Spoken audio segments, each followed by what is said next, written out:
Zaupanje je ena največjih vrednot pri človeku. Da nekomu poveš neko informacijo, ki ne bi glih vsem ljudem povedal. Rabiš ful časa, da ga pridobiš, lahko ga pa zgubiš v eni sekundi. Najbolj zaupam mojemu dediju, staršem, Učiteljem. Svojim najbližjim prijateljem. Svoji mami, zaradi tega, ker vem, da me bo imela rada ne glede na vse. Ja, zato, ker so od rojstva pri meni. vem, da mojega zaupanja pač ne bojo izdal.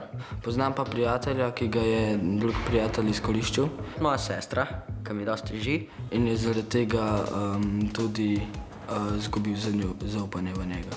Jaz informacije največ gledam na Instagramu. Najbolj zaupam verjetno, če gledam televizijo. Časopisa. Ne zaupam glih vsem informacijam do konca, zaradi tega, ker ima vsaka informacija zna tudi pretiravati. Če veš, da je novica taka, kaj je, pa da ni prehuda, da lahko verjameš, je pač v redu.